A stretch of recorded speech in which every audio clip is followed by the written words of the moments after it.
My son Henry and I went to Tokyo last year. We went to a bunch of toy stores, and I realized at almost all of them, Godzilla was still featured. And it just struck me that there was this iconic monster that still, so many years later, had meaning to the culture. And I thought, you know, I wish that we had a monster like that.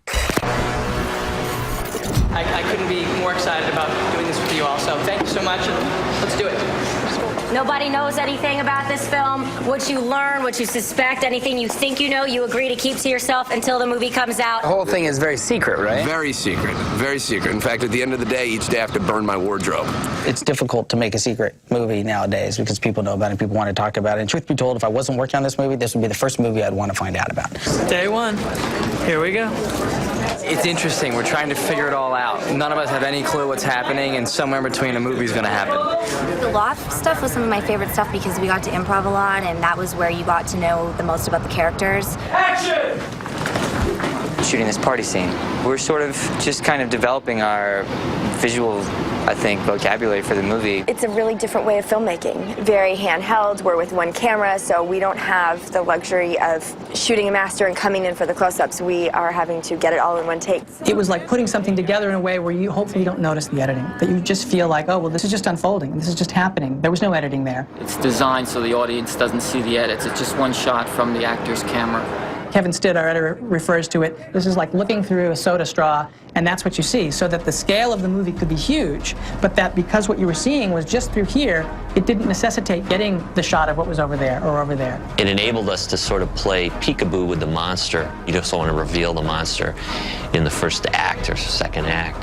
Tomorrow and the next day will get consistently a little bit later due to turnaround. So I'm going to come up to you, I'm going to get your name, and I'll give you your group, and remember what your group number is.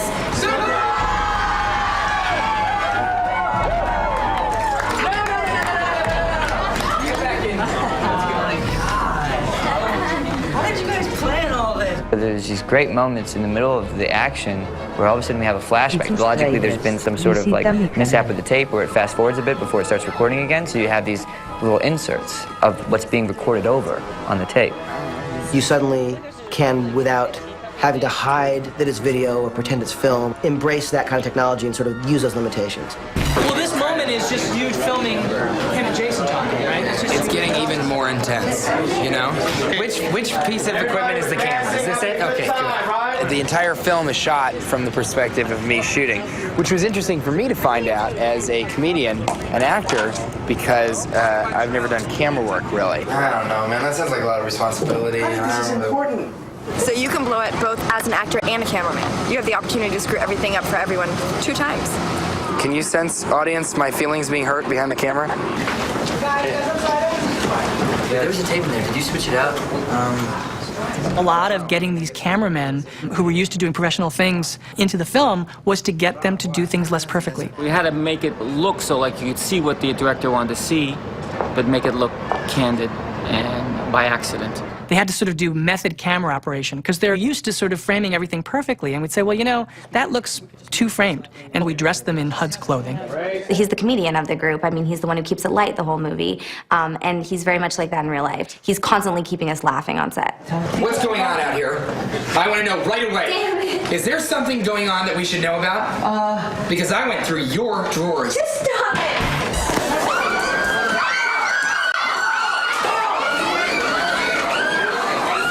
One of the things to me that was interesting about the film was the idea of anticipation, the idea of dread. And that was really what the whole movie was about, was how do these people react to an incredibly unexpected, dire, and desperate situation. There's this underlying fear that we all have every day that something else might happen at any moment. To me, the idea of a monster movie, it allows people to experience that kind of fear safely. What is it? Is it coming this way?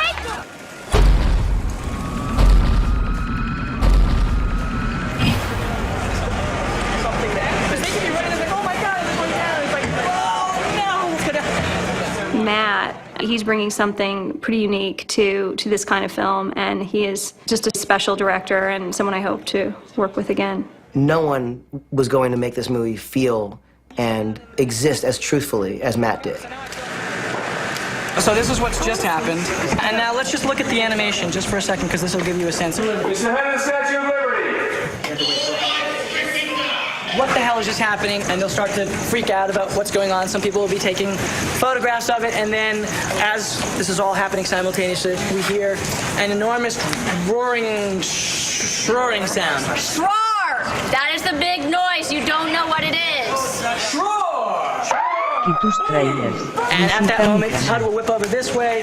He happens to see something way in the distance. It pulls him over here. What's that noise? Boom, shaking. People are feeling shaking as if those same earthquakes are happening, and then suddenly there's a huge crackling explosion sound, and you all turn and see that a building down at the end of that canyon is basically imploding, collapsing on itself, and huge plumes of dust and debris are coming our way, and people on the street start to scatter, and our group ends up dashing into the bodega, except of course for Marlena, who is unfortunate enough not to get in. We're doing a wall of dust. Basically, it's supposed to be the leading edge of the building exploding and collapsing, so we're going to have some smoke coming through the shot, then we have some debris comes through, and then we have a lot of dust comes through at once to make this wall. Those windows there are just going to actually explode.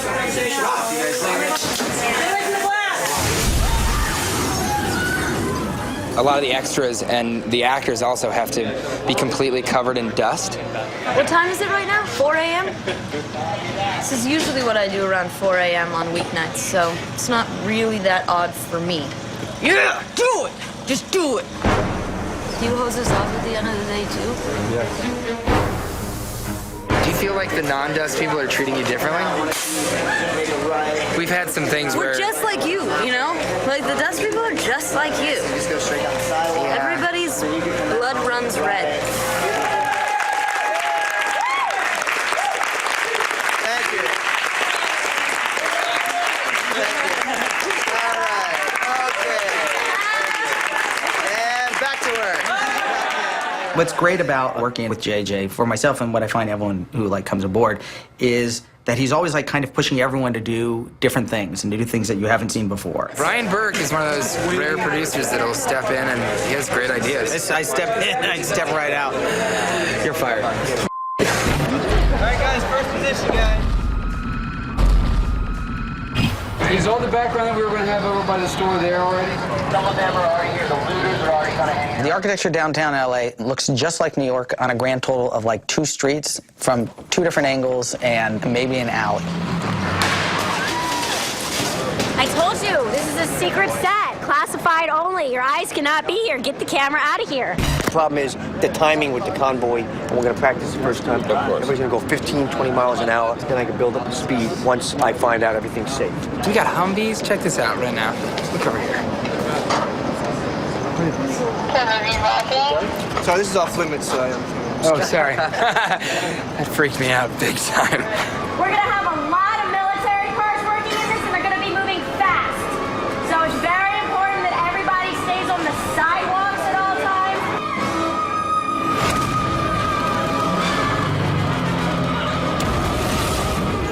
A lot of the research from this movie came from YouTube, looking at footage from 9/11, looking at amateur footage, and the chaos and messiness of those shots and the alarming realness of that. There's a new sort of familiarity with that kind of panic video. Anything that sort of conveyed the feeling of what it was to be somebody actually documenting who's involved in the event. If a monster did indeed attack your city, it would be captured by the people who are living it. Any idea what's happening? I don't care what you mean. She's done. Camera. We're in San Pedro, just south of Los Angeles, and we're shooting at this giant warehouse where they've built an entire subway platform and tunnel set. None of the subway was there. I mean, the only thing that was present in the subway platform was the track, which was used years ago when ships would come into the San Pedro shipyard.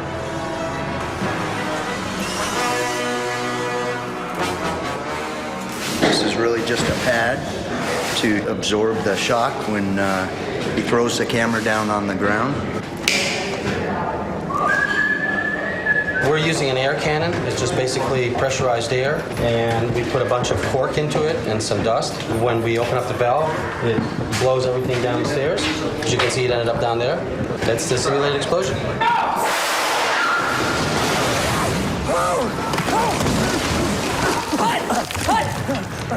You okay, man? One of the biggest challenges as an actor in this is maintaining a heightened level of fear and adrenaline. Part of it is just getting into a physical state where you're out of breath. I like jump rope or whatever, we run around to try to get into that place. That actually helps, just the simple thing of breathing hard. Walking in the tunnels?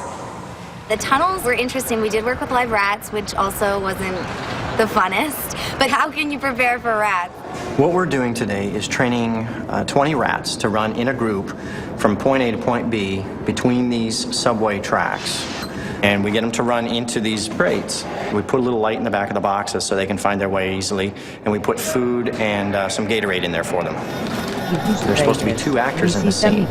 One of them is wearing an open-toed, high-heeled shoe, which is something we have to get the rats used to going past as well.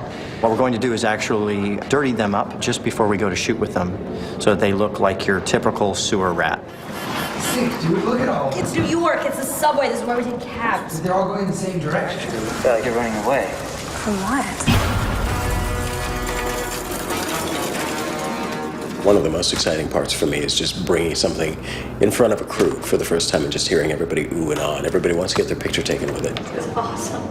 We've gotten it done in just about 3 weeks, which is pretty fast for a creature this complex. So it's been a lot of late nights.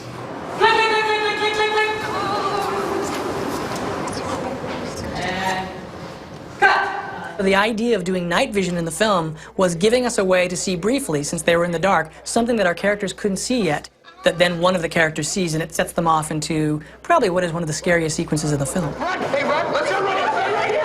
Start running! Start running now! We added some shake in the earlier, and if we add some shake, I think it's going to be great. Yeah. We did that big parasite fight in the tunnels, and we completely did that reacting to nothing. I mean, there was nothing there. They brought puppeteers in, which I don't think they ended up using. A point to turn over.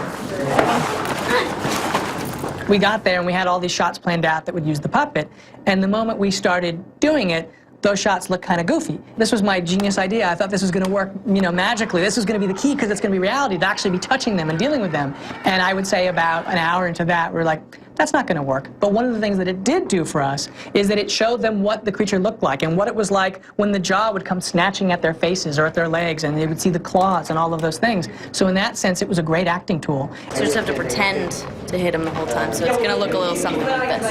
Okay, ready? Okay. Ow! Dude, ow! You don't have to. No, hold on. You don't hit it. You don't hit it. You hit above it. You hit just above it. Okay, let's do it again. Because they'll green screen it. Okay, one more time. Okay? Wait, ow! Wait a second. Hold on. No, just swing above it. Just you hit the inside of the thigh though, and that's the part that hurts. The parasite's not actually there, see? So it doesn't. Yeah, but you're really hitting my happen. legs when you're doing it. You don't have to. Nothing's happening. They're using a computer. That's pretty great. Good work, guys. Get this camera out of here. This is a super secret movie. We cannot have cameras here. How many times do I have to tell you that?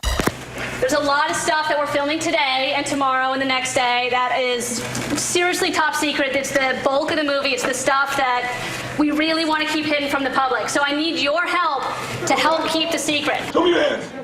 Military, the Army has rolled into Manhattan to defend New York City. This is the main command center. It's a department store that you've taken over for yourselves. There's a whole triage unit. We have 50 military personnel, so we're preparing them for battle. Battle with what?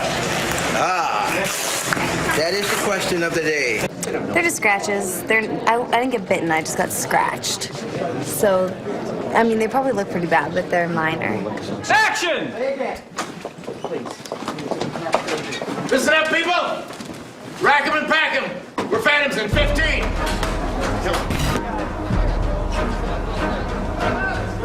I feel bad for Lizzie because she has to put these really thick blood drops into her eye. It looks really uncomfortable. Bleeding out of your eyes isn't good, apparently. You're supposed to die in this movie. So. We've got an air mortar here. We've got a piston on the air mortar that basically is pushing out the blood. The blood is made up of food coloring, Karo syrup, and chocolate syrup to give it some darkness. And we have little bits of cork to make it look like there's some innards coming out as well.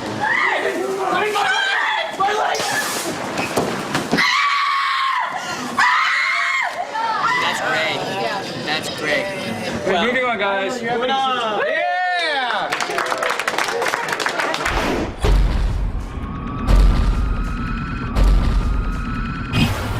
We're here at Warner Brothers, and we have dressed their New York street for our New York street. And looking down this direction, we have a blue screen, and we're going to have a set extension that we'll actually see further down the street. The sequence is, we call it the crossfire, and our characters are kind of coming in between a battle that's happening between the military, which you've seen all over here, and these buildings up here, and Clover's off in the distance.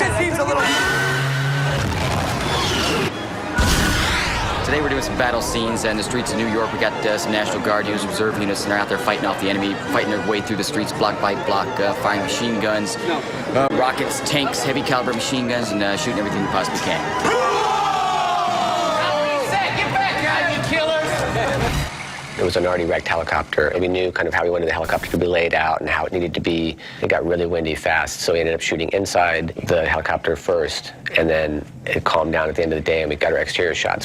That was a really cool scene because it started out inside with a little, sort of handheld camera that Matt was operating that was supposedly dangling on the string, and then as he pulls Michael Stahl David out, we switched it over to the Viper, and Chris Hayes was the operator, and he was pulling Michael, and the thing was just swinging, and then he had to take the camera and lift it off his head and have it put down and then have HUD run in like he had done it. The 11th hour after everything was done, JJ had the idea of actually seeing the monster, really seeing the monster up close in a short amount of time from scratch. We had not planned for it, we had shot nothing for it, no elements for it, and they made the shot. Suddenly, you really got to see the monster in a way that you rarely get to see a monster. Because of the single point of view, you can't see the monster as much as you normally would. And in fact, when you do, you can't do the 6 or 8 shots you would normally do in that scene. So suddenly you're limiting the amount of effects enormously. Okay. All right. Got it. Let's cut. And the monster eats me, and I die, And then we eat hamburgers. We're down here at Downey Studios. Today we're doing my magnificent death on the Brooklyn Bridge that is not a Brooklyn Bridge, that's all green screen. I'm referencing all my past memories of New York right now. I actually have an entire mural painted, a 360-degree panning shot of...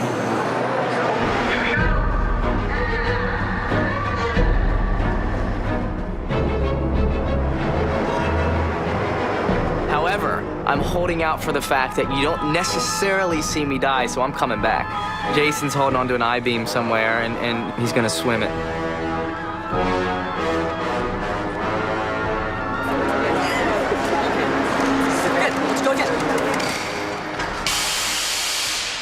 We have a accelerator-decelerator unit here, and with Shauna, we have a harness on her.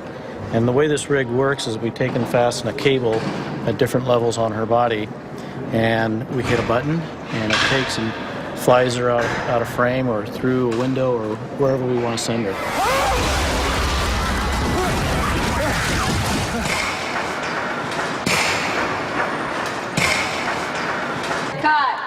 Very cool, man. Let me quickly talk through what our action is going to be. Our actors are going to come up to the pinch point. They'll be stopped briefly, and then as they come up, this first helicopter will go up. Our actors will be brought over to the second helicopter over here, and Lily gets loaded in. I mean, I've never even been on a helicopter before. I've never done anything that crazy. I felt like a real action star. The moment that she's in there and harnessed and shut the door, as soon as possible, I want that helicopter to go. Rick's going to start pulling. You're going to back up, so it's going to be 1001, 1002, 1003. And then you turn. And he should turn 4, 5, 6, and out of there. We definitely got to experience the loudness, and the wind just kind of blew us back, and we weren't prepared for anything. And I think that they went with the first take when we were running up because we were all so genuinely nervous and scared and didn't know what was going to happen. They had this fake helicopter, and it was right when we crashed, and so we had to just throw our limbs everywhere, and I think somebody was shaking it a bit, but we literally had to scream bloody murder and throw our bodies everywhere.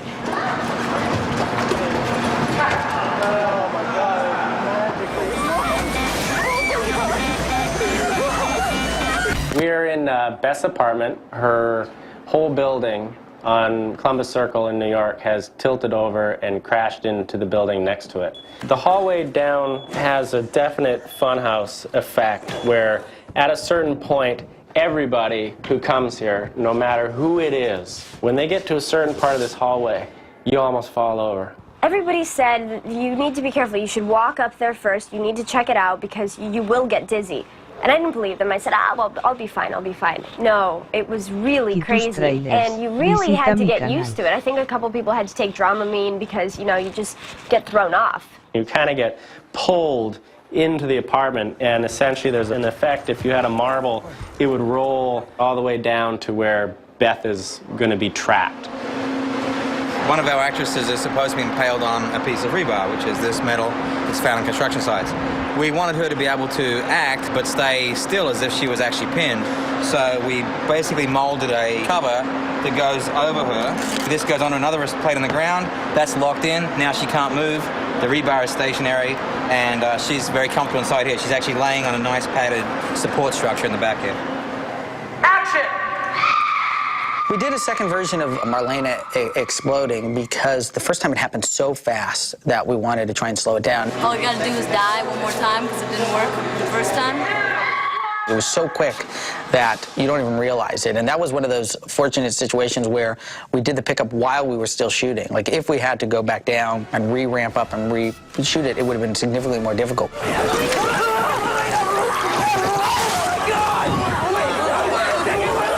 And I cannot wait to see you after we put it together so we can all look at what we've made. Thank you so much.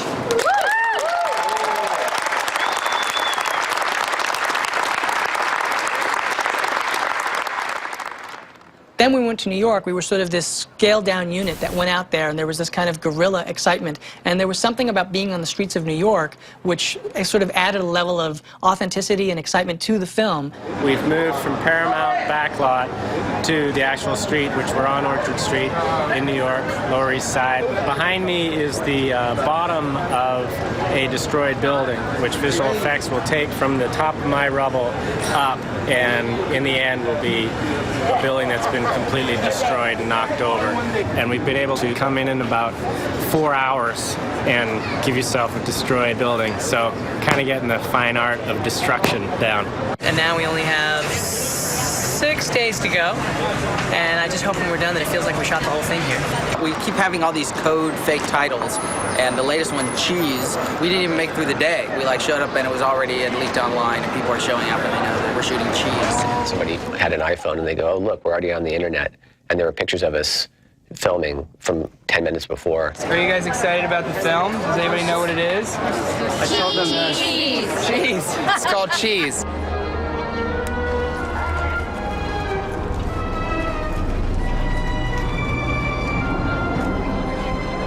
We're in New York. This is New York. So that's the way it should be done. In this scene, I'd like the 5 of you to create your own dialogue.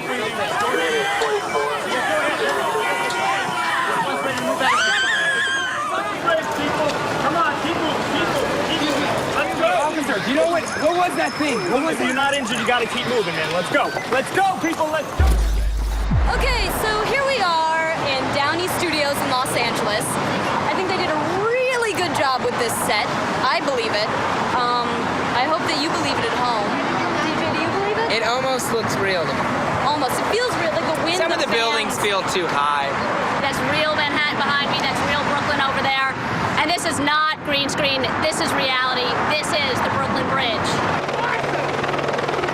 We took our cameras on the bridge and we were able to get much more than we thought we were able to get. And the level of reality that brought into it, we thought, well, now the bar has just risen for the visual effects people. Do we have any of the white ones left over? Yeah. Any of the plain ones?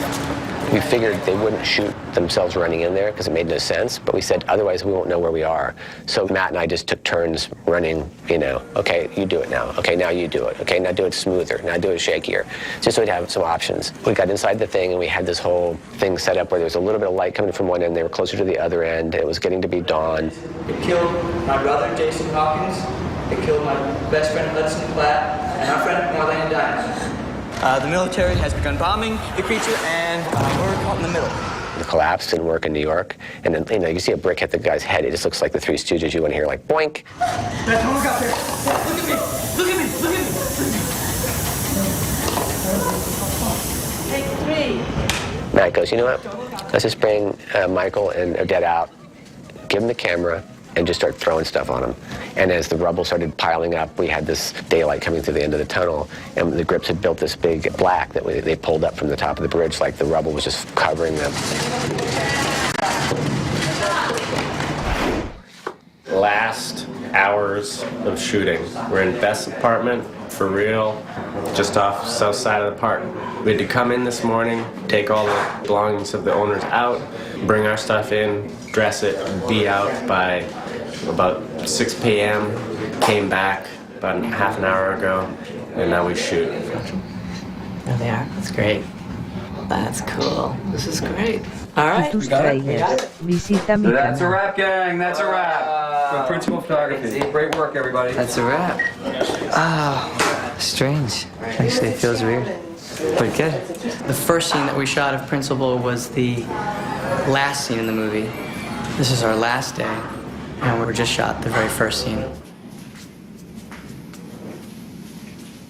Any place along the way, we had such a tight schedule, and it was such a short prep, and yet so exciting, and I always was hoping that the chaos of what we were doing would like inform the movie and be like the chaos that they experienced that night. There have been many, many monster movies. There's never been a monster movie done in this style, and it ends up being an experience that's very, very different, and hopefully we'll feel that way. You feel like you're a part of the movie as opposed to being an outsider. I mean, you really feel like you're going through this experience with these people. Enjoy it, America. If I were a kid and I saw this movie, I'd be empowered and excited to go make movies like this of my own. And I can't wait to see what Matt Reeves and J.J. Abrams have brought to the next generation of filmmakers.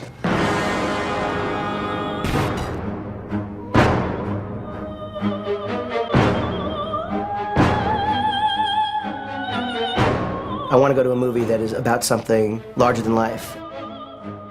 This intimate view of an epic sort of story and epic scale. We're gonna make an enormous monster movie, but we don't have the resources that we would normally have. It's one of those insane roller coaster rides. We have to virtually destroy Manhattan. It's fast and it's intense.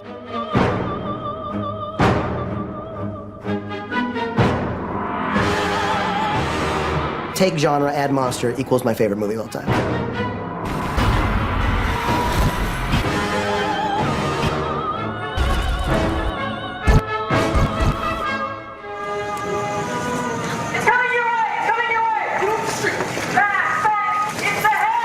Anytime you went to a full green screen area, you were in complete digital land, and you could do anything. You could bridge things because you were in a space that was going to be created all afterwards. You have to have your foreground and kind of your mid-ground as a real place, and then you can do whatever you want in your background. We knew we were going to have to throw the Liberty head down the street and then have that interact with everything in the street. We had to do a lot of creative thinking in terms of how the statue would look. Everyone that looked at it thought it should look a specific way. In the end, it's a sort of a distillation of a lot of different people's ideas. The only reason it looks so good is because of having lots of people wanting to see version after version after version. In the movie, we have a full frame shot of the Statue of Liberty head. We took as many photographs as we could so that we could recreate it as a 3D set. What we can do in the computer is have three-dimensional models physically interact with clouds of digital smoke that inherit a three-dimensional space, in this case the Woolworth Tower. So the way the building will then collapse will determine the sort of swirls and motion of the smoke and debris. A fluid simulation is a way of simulating physical properties of materials. Once we have a good dynamic simulation for the compositors, we render the smoke and fire with different light colors. Each color is a different direction of the light. We had to build this destroyed city, and we added in matte-painted buildings and fire and flames from practical elements. It's certainly the iconic image of the film. Seeing the head of the Statue of Liberty was shocking and surprising, and I even knew it was coming.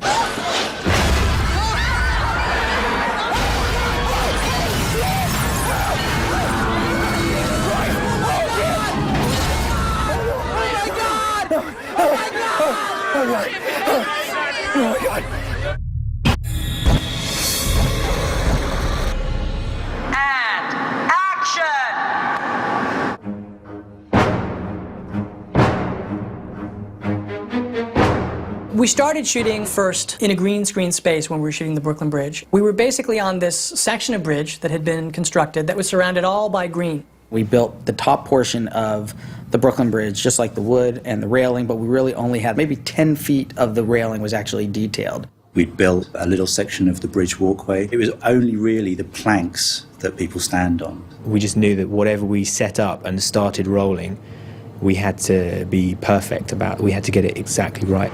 Here we go, we're rolling. We didn't know how much footage we'd actually be able to get. We took our cameras on the bridge and we were able to get much more than we thought we were able to get. And the level of reality that brought into it, now the bar has just risen for the visual effects people. What we had to do was develop a modular system that allowed us to build 20-foot sections of bridge, and it would essentially repeat. We had a very high model, which is this.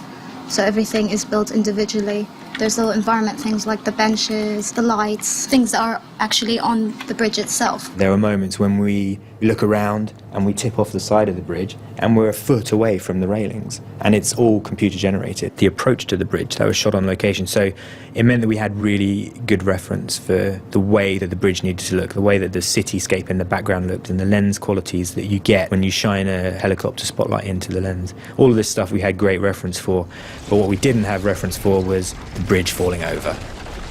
Initially, it was supposed to be a giant hand that came and smashes the bridge, and then when we put it together, we realized it looked kind of silly to have a giant hand. It was too deliberate. We wanted to make it look more accidental, so JJ's idea was to use the tail. We had practical water on set that gets dumped on all the actors, and then everyone looks up at the same time, and then the camera just goes nuts because the bridge has been smashed. There's bits of wood flying up, little digital people are flying around, stuff like that. We also had to do a few shots where the cables, in reaction to what the bridge was doing, would break apart and fall into the water. Cables on the bridge pulled on the stanchion at the back, so as the cables pulled, bits of masonry flew out of the stanchions. This is the front element in place now as well. So you can see all the bits of wood splintering up. You can just see through the back there all the stanchion being destroyed. So as we're following the people running away from the bridge collapsing behind us, the cables are slowly unraveling and snapping.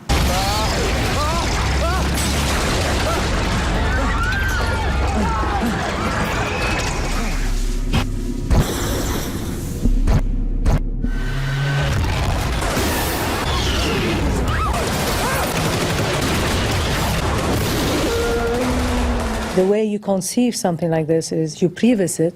This is the most important thing. Pre-visualization is used for a conceptual tool to initially figure out what is in the director's brain. What is he thinking that he wants to see ultimately be on screen? We had terrific previs guys. They worked out a lot of great shots with us, but then you'd get on the set and things would all change. We're going to be shooting different elements like drive-bys of ambulances, drive-bys of Humvees, drive-bys of tanks, everything shot against the blue screen. So then we'll be comping them in and populating our shots. Okay, and action, Rob.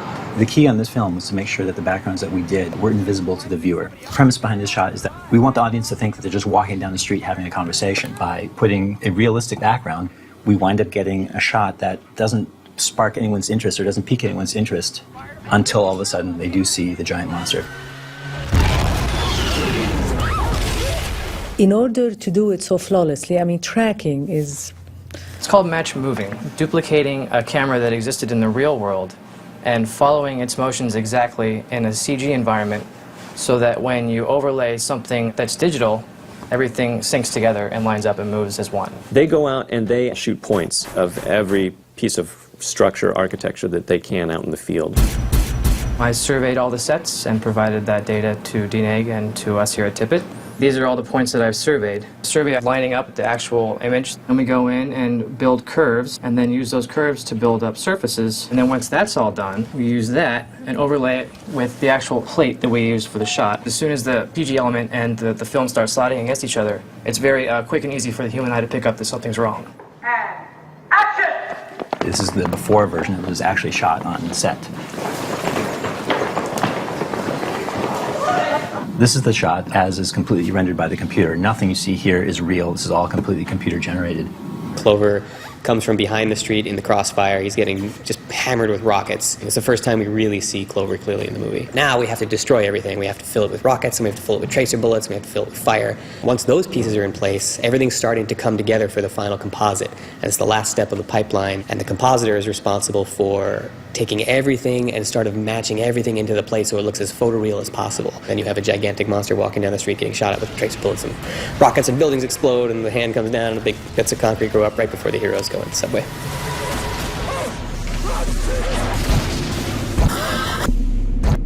The subway scene developed primarily through our search for locations. We found this loading dock, and that loading dock had a very long, expansive tunnel. One shot in particular that I really wanted to get, we ended up nailing in the previs, which was just the idea that when the night vision turned on, that you would see the creatures on the ceiling, and you'd have this sense that Rob, in total darkness, has no idea of what's behind him. Michael Stahl David comes in and he's like all completely blown out because he's like right in front of these lights, he's right in front of the camera. He set the focus past Michael, who was like about half the frame, onto the parasites on the ceiling. When it was shot, there was no parasites at all, of course, in there. They were in an environment, a non-green screen environment. We basically used title tool in the Avid to make X's that were representative of the parasites and how they moved and speed and how they attacked. We built a parasite puppet. It showed them what the creature looked like and what it was like when the jaw would come snatching at their faces or at their legs, and they would see the claws and all of those things. The scene became much more interactive with the characters and required more animation than the puppet was capable of doing. It's always better to shoot stuff on the set if you can get it. But I think these guys were moving so fast and so crazy that we just decided it'd be better to just try to do everything digitally.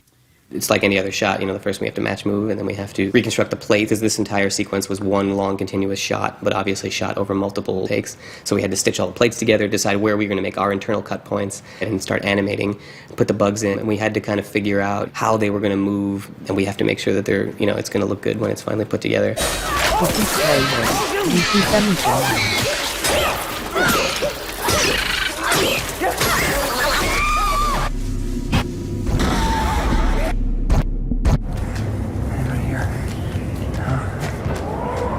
Oh, Jesus. Oh my God. The rooftop was a big challenge. It was all shot green screen stage at Downey Studios. Designers had built a very small area of the roof. We needed to expand the whole rooftop and also see the whole of New York behind them, the whole of this enormous cityscape. The first step is essentially we get the plates in from the client. We've got tracking markers all on the walls, and we end up just 2D tracking all the points in the background and foreground. We end up doing a lot of hand tracking on it within Maya. Here we're looking at a replica of this rooftop. This is the building that they stand in at the beginning of the shot, and they walk up the roof and into a doorway here. So we just built all this set extension on the side. We needed to get a vantage point in New York City where we could actually see a full 360-degree view of everything from above. That data that we collected would allow us to rebuild in the computer. On the right-hand side is the plate that was shot for us, and you can see all the green screen and the masking, which is essentially where we're going to have to add in building later on. And if you look at the left-hand side of the frame, you can see additional aircon units that we've added in, the extended roof stretching off, and additional details such as the hole in the floor. There's always something moving in the plate. There's fires and sparks off in the distance. The idea that Matt always wanted to try and convey here was a sense of danger. Okay? Go, we can hit this one. Okay. I'll go first. Okay. Okay. Yes. Be careful. I'll document it. They cross over on the roof and climb down and get into Beth's apartment. So Martin built an apartment that was canted. I had to build it on a pit because I needed depth for the green screen, so it's over a ledge actually on the stages in Downey. In the green screen, you're presented with mainly foreground material. The main actors are in it, and you just have to sort of imagine what's happening in the background of it. You see the lines, the grid lines, the sort of Tron render. That's the match move, and that basically will show us, you know, where the edges of our computer-generated buildings, for example, will land against the real buildings. So theoretically, we should be able to watch these grid patterns sitting, you know, and matching exactly the same way.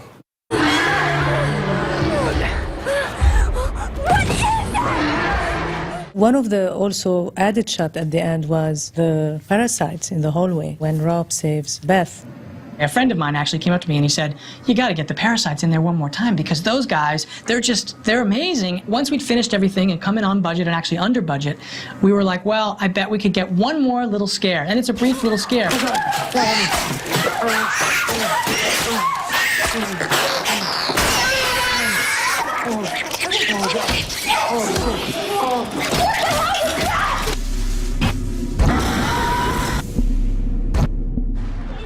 Our heroes are racing to the landing site, and at one point, these rockets fly over their head, double negative, put in these rockets and explode a building off to their right, so now they have to run to the left. This is just what we call a play blast, so it's just a useful way of us presenting ideas to the director. So here you can just see some of the variations in the ideas. This is the taxi being hurled down the street. Here's idea 2, where the military vehicle collides with the taxi.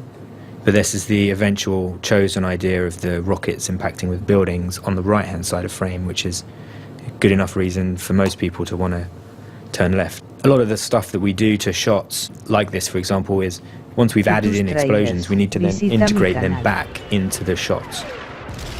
They're basically rushing up to the landing zone, the getaway point. They stop and look to the left, and we pan over, and there's Grand Central Station. The Chrysler building was in the background, the MetLife building was in the background, and Grand Central Station, so it's all these really amazing New York icons, plus Clover, the giant 300-foot-tall monster, is right there. He's turning around, and while doing that, he puts his head through another building. And the effects animators will actually build a digital building complete with steel beams and girders and bits of furniture and glass, and layer by layer, they'll actually destroy this building. So they'll find a part where the head moves through the building and smash it to pieces. Working on a small layer like this, I was able to start layering elements on top of it, such as the windows and then floors and debris inside the building, also the building's roof. Once the building starts to collapse, there's all this smoke and debris that kind of comes out of the bottom of the building. So many layers, and this was a massive shot, and one of our favorite shots to work on. It's a big, iconic shot. It's really great.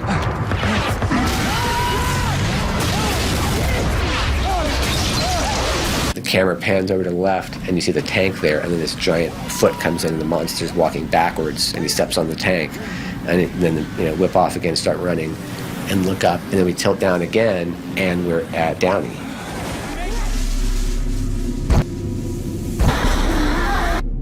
We could go and set up helicopters landing and soldiers on the parking lot at Downey Studios, and they shot the whole scene there. This is the clean plate as we received it. It's got the tracking points over the surface, so it makes it easier for the trackers to get a good grip on it so we can match a camera to it. We added in the geometry for the cityscape. The helicopter door was a fully CG helicopter door, and the dirt on the lens. The idea here is that the monster is just off to the right of frame. We picked a big truck, threw it in, and put in big explosions. We had to model and rig the truck so that it'd brake correctly. We had to make a path of destruction that involved breaking up the bridge and figuring out which elements were going to move so we can see what things are actually going to look like. We got some 2D shots and some actual 3D elements of explosions, and we composite them all together to build up the shot as you see it in the film.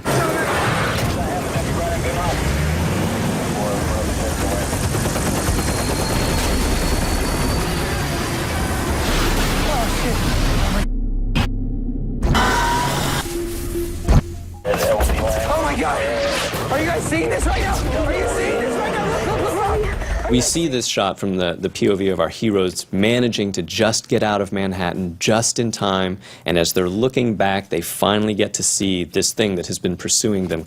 The first thing we had to do was kind of show everybody how this monster is going to move. How does a gigantic 350-foot monster move through the streets of Manhattan? We created a short test to show everybody this is kind of what it's going to be like. The visual effects supervisor had to go up in a helicopter, and he had to shoot this whole area of New York. We delivered it to Tippett, and then they had to stitch it together. We actually used that in the match move to create a 3D city. It took them a long time to put it together. You have 3D elements, bombs, glass shattering, a monster who's being bombed at, and his texture is different, his movement is different, he's being animated differently, he's walking differently. We have to virtually destroy Manhattan, and then we have to completely fill it with destruction and smoke and bombs and explosions and a giant monster that's get taken down, and as he falls down, he rips open the side of a building. We stare at him, the smoke, for a while, and then just when you think he's dead, he lunges at us, and it turns out he is alive and takes down our heroes. Yeah, that's what I'm talking about!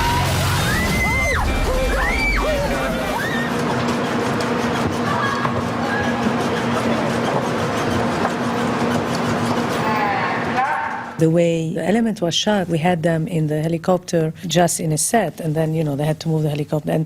And the way Matt Reeves shot it, the movement worked very well. We had the job of putting in the environment around it, and we've simulated it as if it was in free fall, 360-degree, out-of-control spin, eventually getting to this patch of ground which looms faster and faster, closer and closer to the camera. In the last 3 frames, you get mud and all of the debris from the helicopter coming into the cockpit.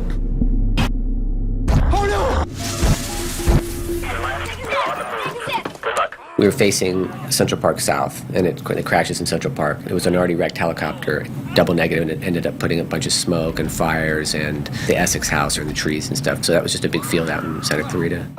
The 11th hour after everything was done, JJ had the idea of actually seeing the monster, really seeing the monster up close. It was supposed to be a very quick shot where HUD picks up the camera, turns behind him, and the monster comes down and eats him. It was just supposed to be a very fast, very sudden kind of scare moment.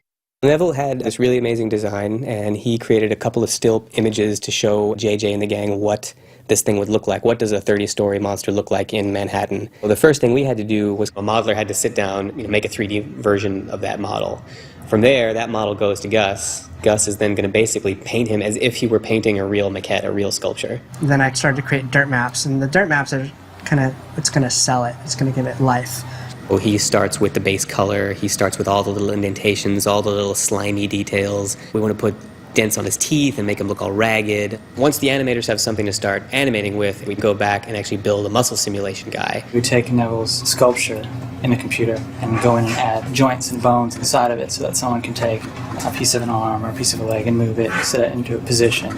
In addition to just sort of moving the joints around, when Cloverfield does a big plant, because he's so big, you want to really read that mass, all of his muscles will move around and jiggle. Run it through the same performance that adds extra things that you'd see on something that would take a little too long to sit and animate by hand. Once he's animated and in the right space, the next step is to light him digitally. We backlit it, put some schmutz on the lens. We went in and out of focus because the camera was trying to find focus and things like that. It was an amazing opportunity for our animators to just sort of get this really amazing, intimate performance with the monster. It was a huge, huge undertaking, but it was definitely worth it. The challenges of making the film were so fresh that it was very exciting. It took an incredible leap of faith on behalf of the studio to entrust us to take something that was so big. We know that there are no monsters in New York, but it looks great and it looks real. We wanted to try and make it feel as real as possible, and as if, a monster attacked your city and you happen to have a camera and you grabbed it and ran outside, this is what you would have captured. I think we did it. 6:42 a.m. on Saturday, May 23rd.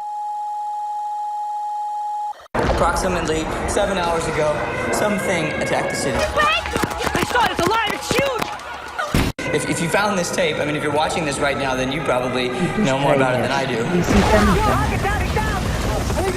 think they got him! Yeah, that's the shit right there, that's what I'm talking about! Can I ask a question? How much has JJ told you about the whole Godzilla thing? My son Henry and I went to Tokyo last year. We went to a bunch of toy stores, and I realized at almost all of them, Godzilla was still featured. It just struck me that there was this iconic monster that was still, so many years later, prevalent in these stores and had meaning to the culture. And I thought, I wish that we had a monster like that. Japan had this incredible history of having these incredible monster movies, and we, with the exception of King Kong, had never really tapped into that market.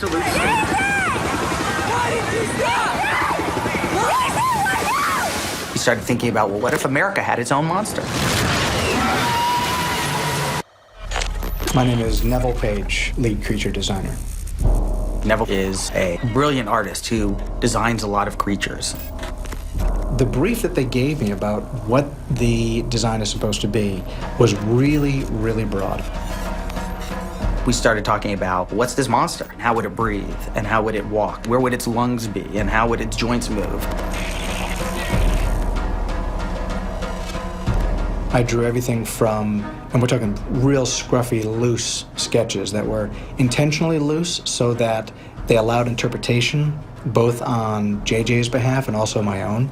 So that helped me kind of realize, okay, it's walking on two legs, and it has the emotive qualities of a human, but it clearly needs to look interesting and alien. I think he was probably one of the very, very first people that was hired for the project. And so one of the things that was important to me was talking about what the creature felt like. The one that JJ liked the most was the dead black great white shark eye. It was the easiest one to illustrate because it's basically black, couple highlights. You don't have a pupil. You don't have a sense of where it's looking. Is it dilated? None of that. Like when you look at a great white shark's eye, their eyes are kind of like freaked out. Well, Neville had this really amazing design, and he created a couple of still images to show JJ and the gang what this thing would look like. What does a 30-story monster look like in Manhattan? They don't furrow their brow and use all those other cliches that we use to make a creature look, it's mean, so it's furrowing the brow. I think there's almost nothing scarier than an animal that is much bigger than you that's terrified, because that animal's going to do anything. Not let us get too close, but from what we can see, there's clearly a sizable mobilization of troops and equipment, and they're trying to get everyone to leave the area. Your guess is as good as mine at this point. How does a gigantic 350-foot monster move through the streets of Manhattan? There appears to be something coming off of it.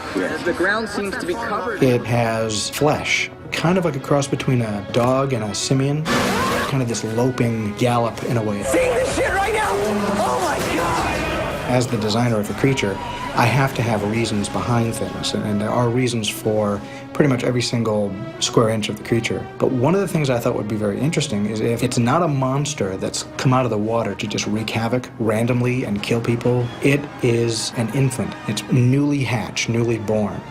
And all the pain that goes with something being exposed to a foreign environment and temperatures and things and sounds and little pestilent, almost like ants, people.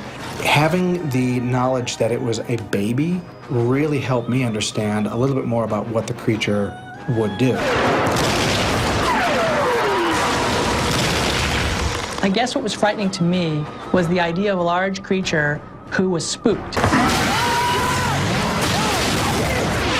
But to know that when it is screaming, when it's roaring, it's not a threat display kind of thing. It's not the Godzilla.